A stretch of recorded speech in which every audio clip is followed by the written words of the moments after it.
Assalomu alaykum, qadrli kanalimiz obunachilari va aziz o'quvchilar. Mana biz bugun kasrlarni ko'paytirish va bo'lish mavzusini o'qamiz. Kasrlarni ko'paytirish va bo'lish sonlarni ko'paytirish va bo'lish kabi juda oson mavzu hisoblanadi. Siz agar qara-qarani, ya'ni ko'paytirishni bilsangiz, bu mavzuda umuman qiyinchilik jihati yo'q. Endi mavzuni boshlasak, kasrlarni ko'paytirish deganda misol uchun oddiy bitta kasrni ikkinchi kasrga ko'paytirish nazarda tutiladi. Bu esa juda oson. Bunda kasrlarni ko'paytirishimizda biz birinchi kasrning surati ikkinchi kasrning suratiga va maxrajga ko'paytiriladi.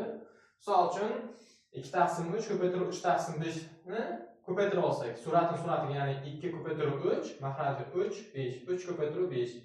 Bu teng bo'lyapti 6/15 ga. Biz oldingi mavzularda kasrlarni qisqartirishni o'tgandik. Aynan o'sha qisqartirilgan mavzuda o'tganimizdek 6 bilan 15 ni qisqartirib oldik. Ya'ni 2/5 hosil bo'ldi. Ya'ni ular ikkovi ham 3 ga bo'linadi. Shuning uchun 2/5 bo'ldi. Agar misol uncha ko'p uzoqqa cho'zish niyatingiz bo'lmasa, mana bu yerda 3 soni, bu yerda ham 3 soni bo'lgani tufayli ikkini ham qisqartirib olsangiz 2/5 chiqadi. Baribir unda ham bunda ham. Agar tushunmayman desangiz, bu usulni ham qo'llasangiz bo'ladi. Ikkinchisi esa 5/7 ko'paytirilgan 11/13. Bunda ham xuddi shunday suratiga, maxrajiga ko'paytiriladi. Misol uchun 5 ko'paytirib 11, 7 ko'paytirib 13. Bu 55 ga teng va 7 ni 13 ga ko'paytirsak 91 ga teng bo'ladi. Bunda hech qaysi songa qisqarmaydi, o'z holicha qoladi.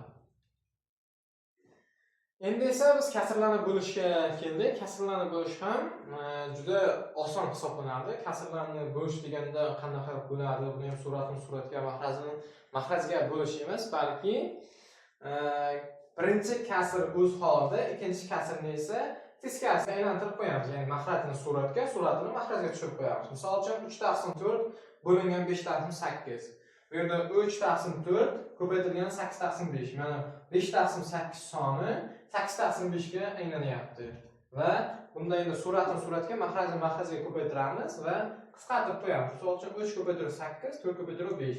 3 kere 8 24 bizda, 4 kere 5 20 soni hosil bo'lyapti. Bu son 4 ga qisqartirsak 6/5. Bu teng 1/5 dan 1, ya'ni bu aralash son bo'lib qolyapti. Agar kasrlarni boya aytganimizdek qisqartirmoqchi bo'lsangiz, mana bu yerda 4 bilan 8 qisqarib ketsa, 4 ga qisqaradi. Bunga bittadan, bunga ikkitadan bersak, suratga ko'paytirsak 6 bizning natijamiz. Maxraji 1 da 5 ga ko'paytirsak, maxrajiga 5 son hosil bo'ladi. Sizga qaysi usul ma'qul kelsa, o'sha usulda qo'llashingiz mumkin. Endi esa ikkinchi yo'nalish. Bu 2/7 bo'lingan 7/2. Bu son ham uncha qiyin emas. Buni ham ikkinchi kasrni almashtirib olamiz, suratni maxrajni suratga va 2/7 birinchi kasrni o'ziga olinadi va ikkinchi kasr 2/7. Buni ham suratini ko'paytiramiz. 2 ni 2 ga ko'paytirsak 4, 7 ni 7 ga ko'paytirsak 49. Bizda 4 va 49 son hech qanaqa songa bo'linmagani tufayli o'z holicha qoladi. Mana bugun biz kasrlarni ko'paytirish va bo'lish mavzusini o'tdik. Tushungan bo'lsangiz yoki tushunmagan bo'lsangiz bizga murojaat qilishingiz mumkin. E'tiborlaringiz uchun rahmat.